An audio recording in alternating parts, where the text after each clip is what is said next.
de revisão. Porém, como eu fiz na quarta-feira, fiz uma discussão sobre Covid, hoje a gente vai fazer uma discussão a respeito de figuras parecidas, não matematicamente semelhantes, mas figuras parecidas.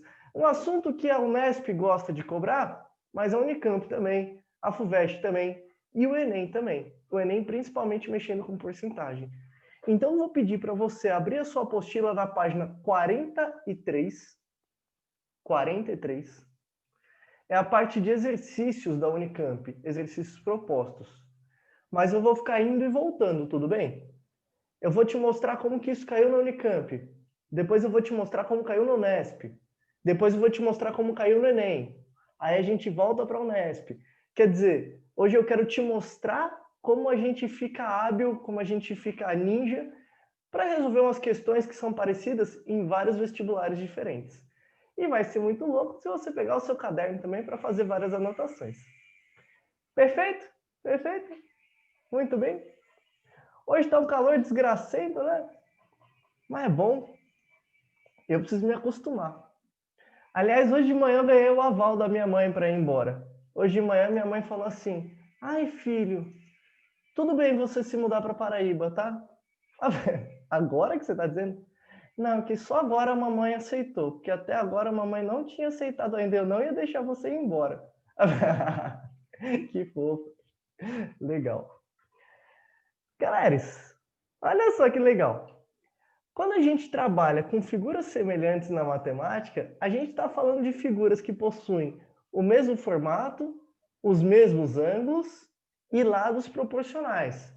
Quer dizer, podem ser figuras iguaizinhas ou podem ser figuras que são ampliadas, reduzidas. Quando você pega uma imagem, você faz muito isso no seu celular. Você vai pegar uma imagem e você arrasta para aumentar ou reduzir. No computador, quando você arrasta para ela ficar maior ou menor, sem alterar o formato da imagem, sem alargar os rostos, sem achatar os rostos, essas figuras são semelhantes. A gente trabalha em matemática muito com semelhança de triângulos, semelhança de polígonos. Mas poderia falar de duas fotos semelhantes? Claro, claro. E é o mesmo conceito. Ó, mesmos ângulos e lados proporcionais. Aumenta sempre multiplicando pelo mesmo número. Ou diminui sempre dividindo pelo mesmo número. Isso que significa proporcional. Aí, ó. Claro que nós não vamos pegar uma figura mó complexa, vamos pegar uma figura mais simples, né? Um cubo, e aí você já sabe, a teoria vale para todas as figuras. Cubinho pequeno e cubinho grande. Cubão. O primeiro tem lados 10, 10 e 10, e o segundo tem lados 15, 15 e 15. Se são dois cubos, eles são semelhantes entre si? São. Ó, você pode falar, multiplicou por 1,5. Aumentou 50%, falando em porcentagem. Quer dizer, quanto que saiu de um lado e foi para o outro. Aí muda o lado, muda a diagonal da face, a diagonal do sólido, muda a área total, muda o volume total. Perfeito.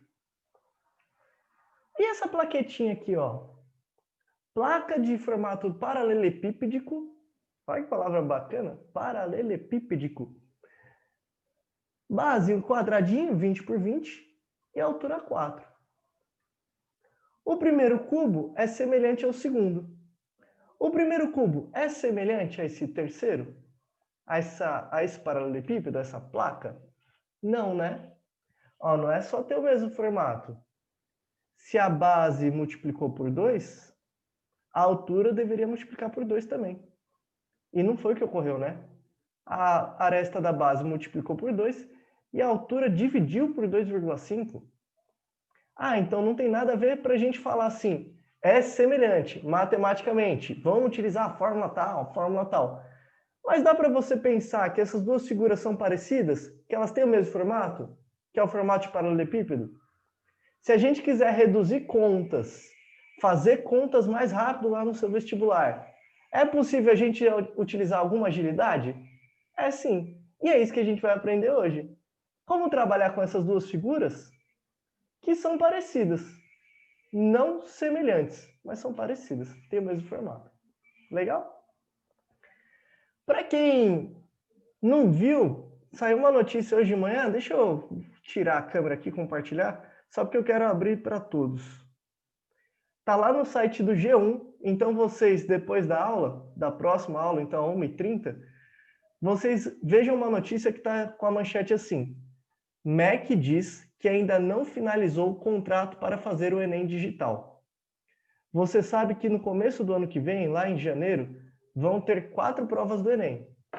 2 provas presenciais e 2 provas digitais. Você não escolhe, você já escolheu lá atrás. Então, se você vai fazer o Enem presencial, tudo de boa, como era antes. Se você for fazer o Enem digital, esse é o primeiro ano que vai ocorrer. O MEC ainda não finalizou os contratos, quer dizer, não acertou a parte legal, mas muito provavelmente já está tudo pronto. Eu espero, né? Eu não sei nem mais o que esperar do nosso Ministério da Educação. Aliás, eu acho que eu não sei nem quem é o Ministro da Educação mais, que muda toda semana. Mas, enfim, espero que, inclusive, seja um cara bom. E o Enem Digital, ele ainda está em processo de acertos legais. A prova deve estar pronta, mas o formato ainda não. Pega a notícia, tá no G1, todo mundo, quem vai fazer o digital, quem vai fazer o presencial, até quem não vai fazer, é interessante dar uma olhada, e ele fala como é que você deve se portar se você tiver com Covid no dia da prova do Enem. Você sabe que as pessoas que tiverem com diagnóstico de Covid não vão poder fazer a prova, mas tem uma outra oportunidade. Você coloca lá seu atestado, você diz que está infectado, então você vai fazer a prova em outra data. Não vai perder a prova, não, fica tranquilo. Você só vai fazer em outra data. Beleza? Legal, né? Olha só, então, sempre pensando no estudante. O Ministério da Educação, às vezes, manda bem. Às vezes, às vezes. Vamos lá, ó. Pensando primeiro, um cubo e outro cubo. Uma pirâmide irregular e outra pirâmide irregular, semelhantes. Pensando primeiro em 2 sólidos que são semelhantes mesmo. Não estou falando daqueles primeiro e terceiro casos. Eu vou dizer que a razão de semelhança, o quanto eu multiplico de uma figura para chegar na outra, é chamada, vai ser um número K. Naquele exemplo que eu peguei, lá do 10 passou a valer 15, quem que é o K? Quem que é a razão de semelhança? É 1,5. De 10 para 15, multiplica por 1,5. E todas as razões entre segmentos correspondentes, os chamados segmentos homólogos, vai ser o mesmo K, vai ser 1,5. Razão entre os segmentos, ou seja, em tudo que é linear. Se você estiver falando de 2 cilindros semelhantes, cilindro tem o comprimento da circunferência da base, né? Se o raio está em centímetros, o comprimento não é em centímetros também? Centímetros, né? Então também vai ser a mesma razão. Porque é linear, é de uma linha, mesmo que ela seja curva. Quando eu vou comparar as áreas de 2 sólidos semelhantes, a razão entre elas é K ao quadrado. Porque você pensa, né? Lado vezes lado. Vai multiplicar por K por K. Por K quadrado. E se você comparar o volume de 2 sólidos semelhantes, ele vai ser K elevado ao cubo. Por que K elevado ao cubo? Porque você vai multiplicar 3 vezes ele mesmo, né? Então, vezes K, vezes K, vezes K. Fica KKK. Ku Klux Klan, professor? Não, não. Risos. K ao cubo. Perfeito? Pensa assim, ó. Se o lado dobra, a área dobra, dobra. O volume dobra, dobra, dobra. Se o lado dobra, a área multiplica por 4, que é 2 ao quadrado. E o volume multiplica por 8, que é 2 ao cubo. Perfeito? Isso vai valer para a gente quando a gente está trabalhando com 2 sólidos conhecidos ou desconhecidos. Vamos pegar aquele exemplinho. Só que vou pegar as medidas mais fáceis, tá? Um cubinho pequeno de lado 2 centímetros e um cubão grande de lado 6 centímetros. Então, o que aconteceu com as arestas? Triplicou, né? Qual que é a razão de semelhança? 1 para 3. Perfeito. Então, cubinho pequeno, lado 2, e eu vou calcular também a área e o volume. Olha um balãozinho aqui, ó. Você lembra as fórmulas de cubo? Se não lembrar, não tem problema, porque eu não vou precisar que você faça conta com elas agora. Mas só para a gente lembrar, para já ficar guardado no vestibular. Cubo de lado L. Qual que é a área? 6L², que é a soma de todas as faces. Qual que é o volume? Volume é lado ao cubo. Lado vezes lado vezes lado. Vamos lá para o primeiro? Se o lado é 2, a área é 6 vezes 2², que dá 24. E o volume é 2². Perfeito, estou usando essas formas. Cubo grande, cubão. O lado é 6. A área é 6 vezes 6², dá 216. E o volume, 6², que também é 216. Precisamos de teoria até agora? Não, né? Só as fórmulas antigas? Agora perceba comigo. Que suave. Vou comparar para visualizar. Eu falo visualizar ponto para o cérebro. Não, para visualizar essa razão entre segmentos, entre áreas e volumes. Ó, veja com seu cérebro. Qual que é a razão entre os lados? Lado A sobre lado B.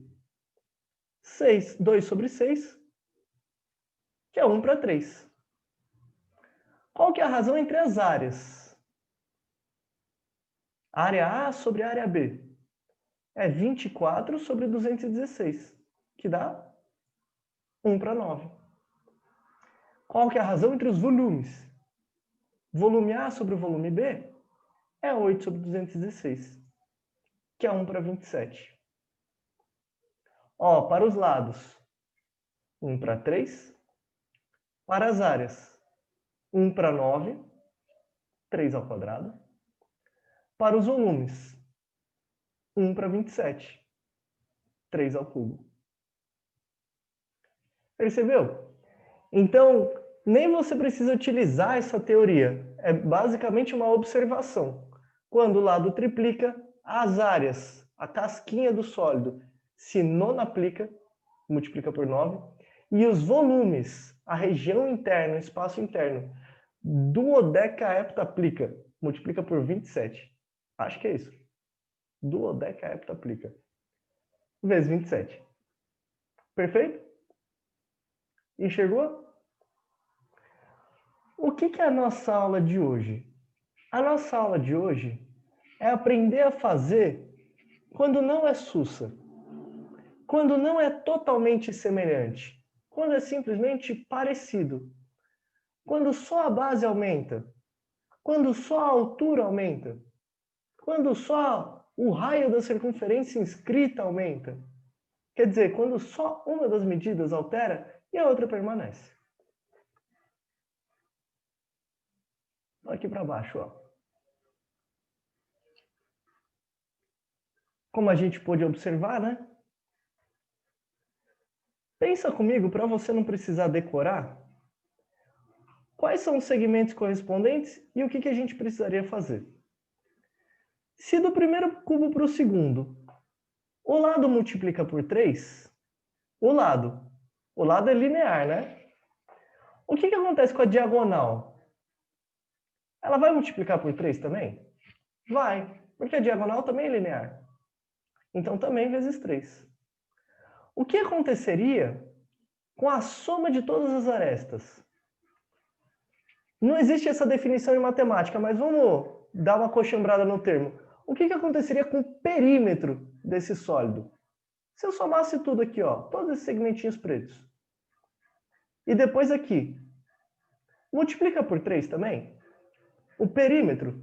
Sim, porque é linear, né? Perfeito, ó. Nesse caso, que está em centímetros. Agora, se eu pedir para você calcular a área total. Aí, professor, a área multiplica por 9, né? Perfeito, perfeito. E a área de uma face só? Se eu calcular a área dessa tampinha e comparar com a área dessa tampinha. Se é uma área multiplica por 3 ou por 9? Por 9. Então, para todos os segmentos que forem superficiais, todas as medidas que forem de superfície, tudo que tiver nesse caso em centímetros quadrados, vai multiplicar por 9, que é o 3 ao quadrado. É a razão de semelhança ao quadrado. E por fim, ó, o volume. O volume total multiplica por 27, né? Legal, já sei que é 3 ao cubo, professor. Mas e se a FUVEST esse ano, falar assim para você: eu quero trabalhar com essa piramidezinha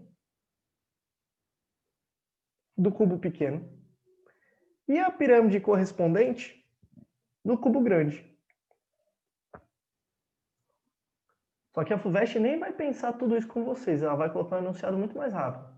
Ela vai falar assim: se as arestas multiplicaram por 3, o volume dessas pirâmides em vermelho vai multiplicar por quanto? Aí você pensa, são os correspondentes, só que agora é volumétrico? Está em centímetro cúbico? Então multiplica por 27. Está falando uma região interna, espaço interno. Então você consegue pensar na hora da prova, ó, multiplicou por 2. Ah, mas é linear? É superfície? É volume? O que ele está falando? A diagonal triplicou. Diagonal é linear. O perímetro é linear. A área de dentro, se fosse uma caixinha de papelão e quisesse pintar por dentro, é superfície. Então tem que multiplicar por K ao quadrado. Eu quero saber o volume dessa tampinha. Você tira um trecho, um tequinho, volume da tampinha. Volume K ao cubo. Aí olha só que muito louco. Eu vou pegar duas figuras, nem existe essa definição em matemática, eu vou falar figuras de mesmo formato. Dois cilindros. Um cilindrão, vou chamar de cilindro original. E um cilindrinho que é mais baixo. O raio da base é o mesmo, mas eu diminui a altura. Por exemplo, o raio valia 4 e aqui continua valendo 4. Mas a altura era 10 e passou a valer 6. Primeira pergunta, eles são semelhantes? E a resposta é não. Por quê? Porque se a altura diminuiu, o raio deveria ter diminuído para ser semelhante. Então a resposta é não são semelhantes.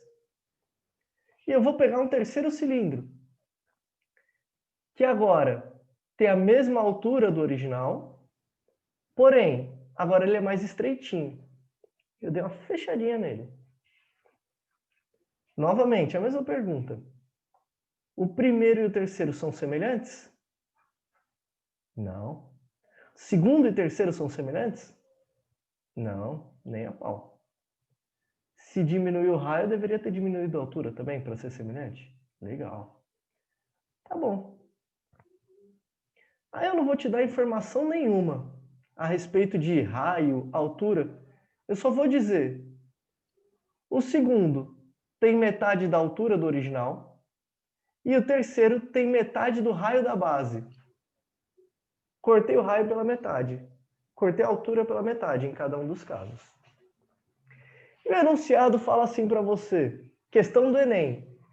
O primeiro era um tonel, vai colocar leite lá dentro, vai transportar por umas fábricas e tal. É um caminhão e ele tem volume 100 centímetros cúbicos. O Enem não vai falar para você qual que é o raio e qual que é a altura, ele vai falar o volume é 100. É uma jarrinha ali de 100 centímetros cúbicos. 100 ml. Qual que é o volume do segundo?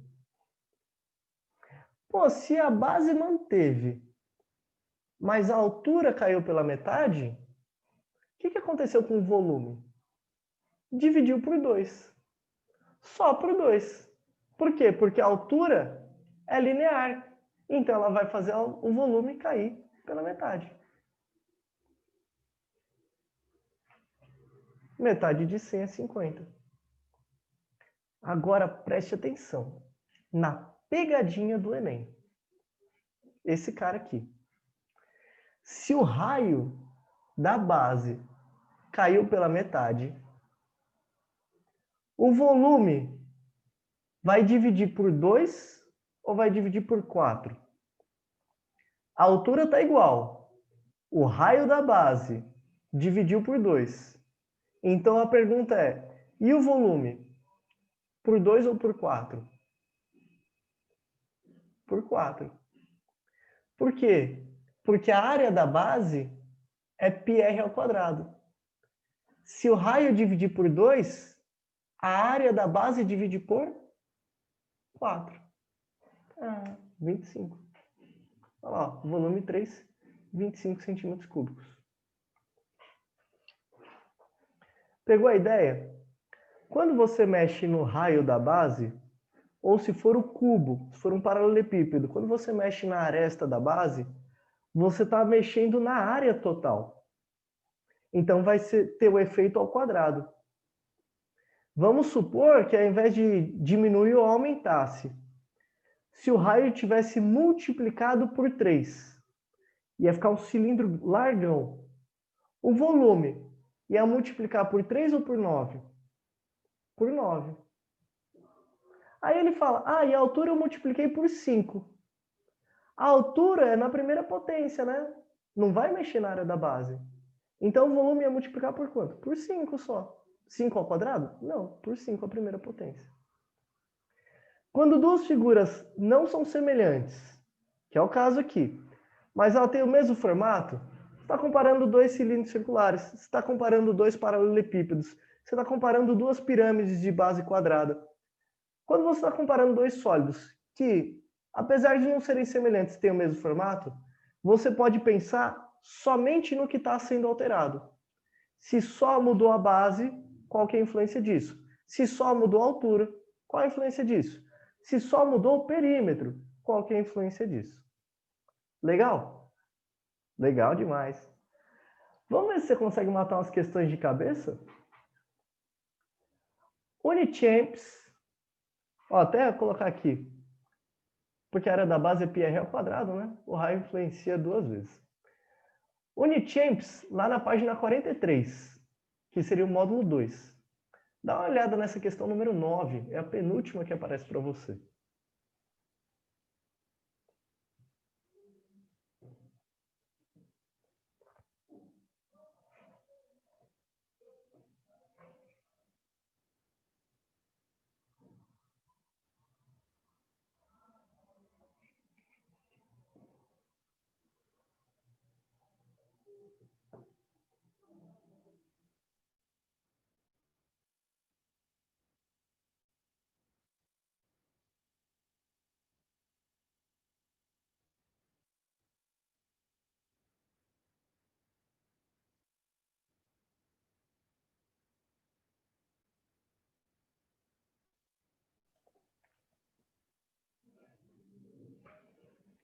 Vocês estão almoçando, eu estou tomando café da manhã ainda. Eu estou com a minha xícara de café. Tá aberto aí, né? Essa questão, eu falei para vocês que a Unicamp não gostava de colocar pegadinha, mas essa questão você pode encarar como tendo uma pegadinha assim. O enunciado é super curto. Está escrito lá, em 2014 caiu assim. Considere um cilindro circular reto. Se o raio da base for reduzido pela metade e a altura for duplicada, o volume do cilindro é reduzido em 50%, aumenta 50%, fica igual ou é reduzido em 25%? Se eu perguntasse para você de cara, ou melhor, para você não, porque você vai parar e pensar, mas se eu perguntasse para uma criança que acabou de aprender volumes, está lá no 8º ano, ei, a altura dividiu por 2, a base multiplicou por 2, o que acontece? Ela vai fundo aqui na alternativa C, ó. Fica igual.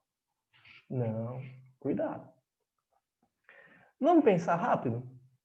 Eu tinha um volume V. Vou chamar aqui, não sei qual que é o volume, vou dar um volume genérico então.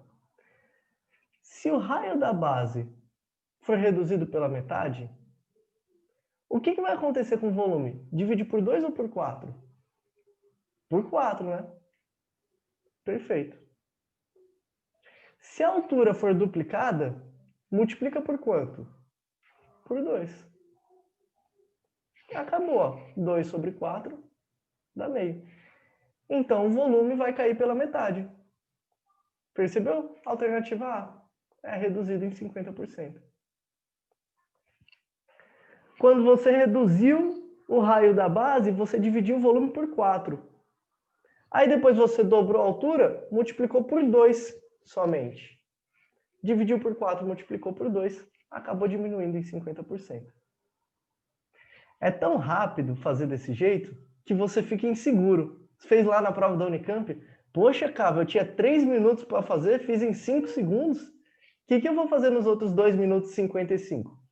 Você pode dormir, você pode descansar, você pode ficar pensando na vida, você pode ganhar tempo nas outras questões, ou você pode verificar. Caso você esteja inseguro, vamos fazer do jeito com mais calculeira. Então, ó, só para verificar, tá? Balãozinho aqui, ó. O que ele está falando? O cilindro A era um cilindro que tinha determinado raio da base, eu vou chamar de R, e determinada altura. Aí ele sofreu alterações. O raio caiu pela metade e a altura dobrou. O cilindro A se transformou no cilindro B. Qual que é a relação entre os volumes? Volume de A é a área da base vezes a altura. Volume de B é a área da base vezes a altura também. Só lembrando, novo raio, nova altura. Aí vai ficar πr ao quadrado vezes h sobre 2. E, portanto, a razão entre os volumes é 1 sobre 2. 50%. Claro que pode fazer assim, ó. Você fala, professor, fiquei com dificuldade. Acho que eu não consigo fazer meio ninja assim, não. Posso calcular tudo? Claro. Só que aí você faz o favor, se for uma prova dissertativa e você quiser fazer desse jeito, utilize valores genéricos. Raio R e altura H. Não pode escolher uma medida do raio nem da altura. E como é que escreveria isso aqui, ó, esse primeiro modo, numa prova dissertativa? Como se fosse um texto. Como o raio da base dividiu por 2, o volume divide-se por 4.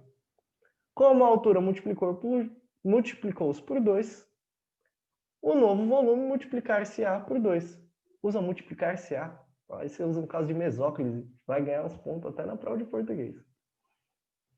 Perfeito?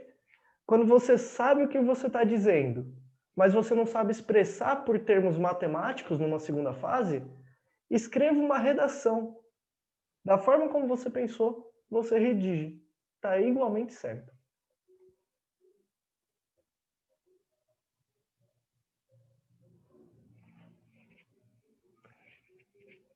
Posso ir para a próxima?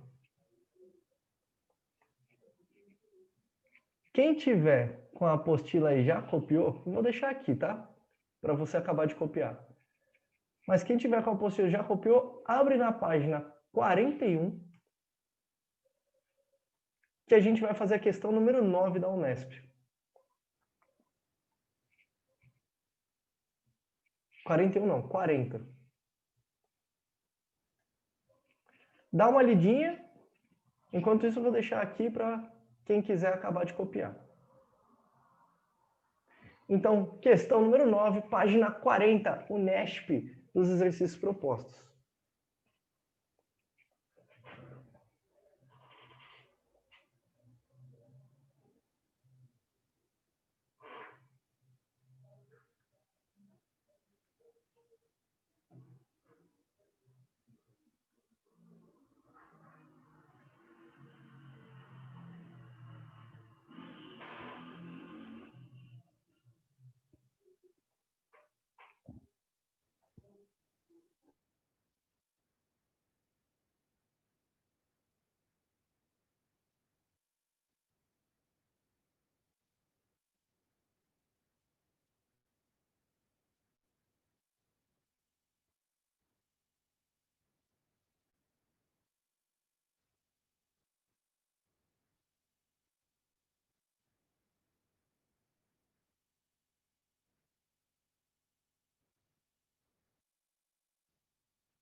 Visto, pensado aí?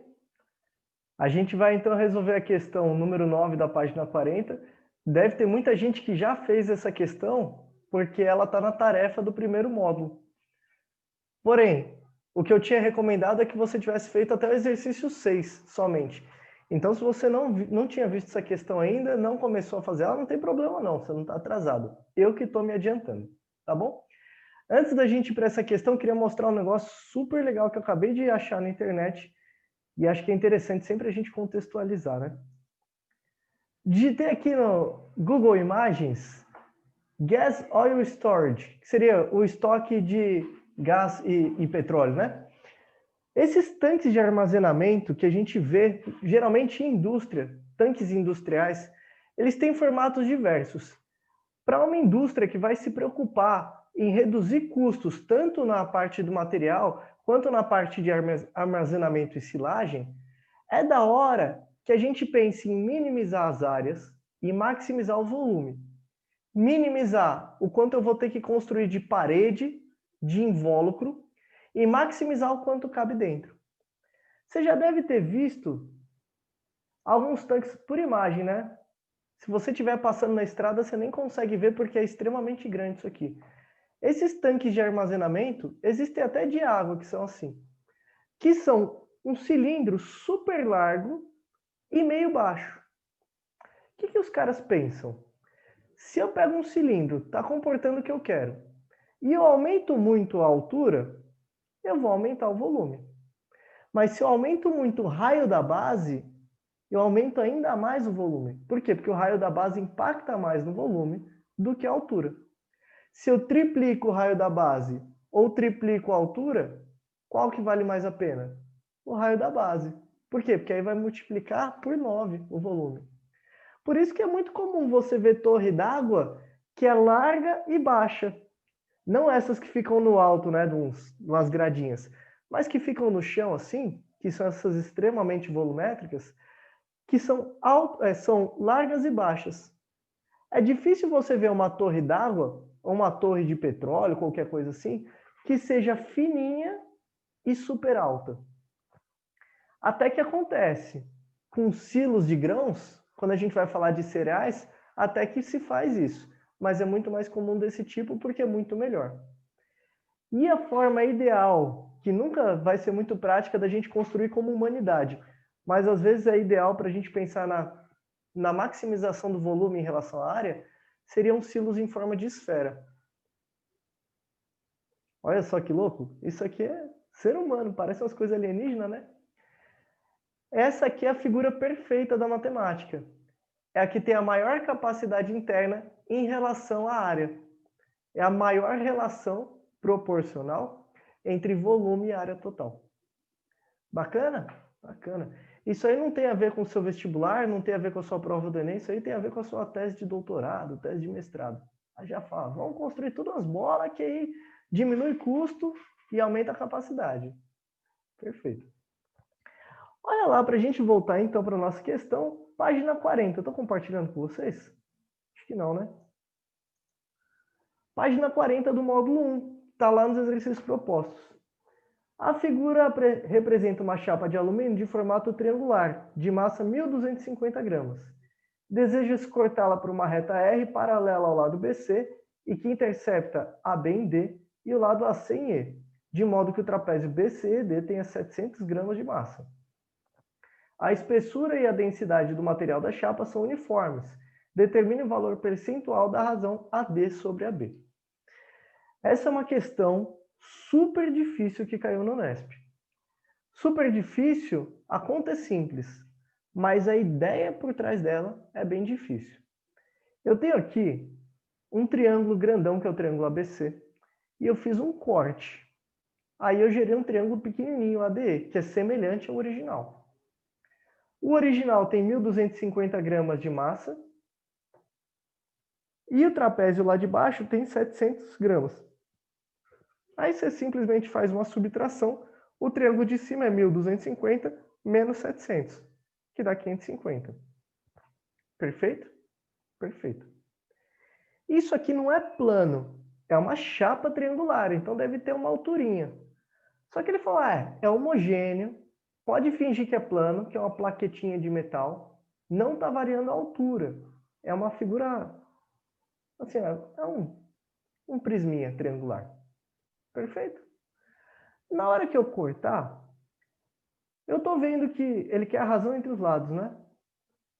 Eu estou vendo que a razão entre as massas, a massa desse triangulinho e a massa do triangulão, estão na relação K ao quadrado ou K ao cubo?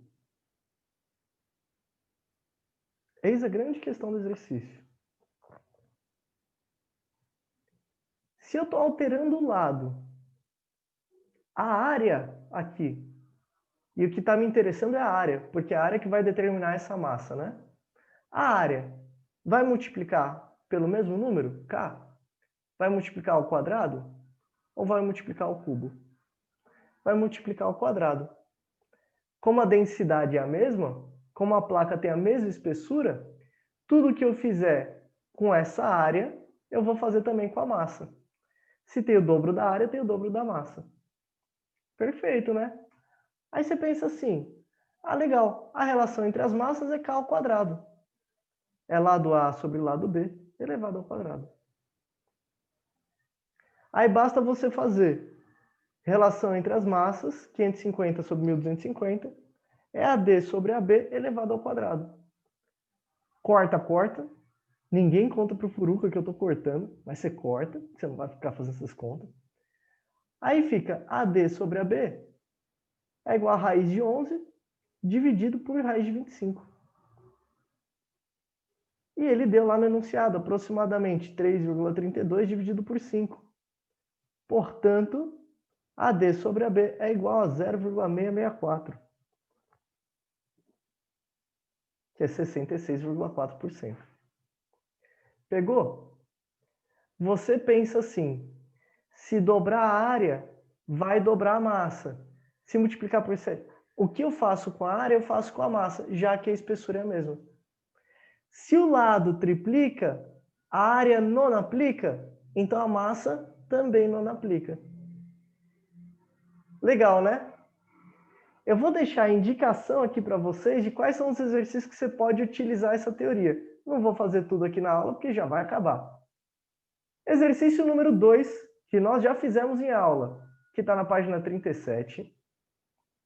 Dá para utilizar essa teoria e fazer ele em 1 segundo. Exercício número 1. Também nós já fizemos na página 44. Dá para fazer em 1 segundo. E exercício número 3, esse ainda nós não fizemos, da página 51, que é do Enem. Tranquilidade, galera? Estou fazendo vocês virarem ninjas tanto para fazer contas, quanto para a gente ter percepções e contextualizar as questões. Espero que tenha sido bom, que você tenha entendido tudo. Se tiver qualquer dúvida, pode me procurar. Se não tiver qualquer dúvida, bom fim de semana, excelente fim de semana para todos nós e até quarta-feira. Tchau!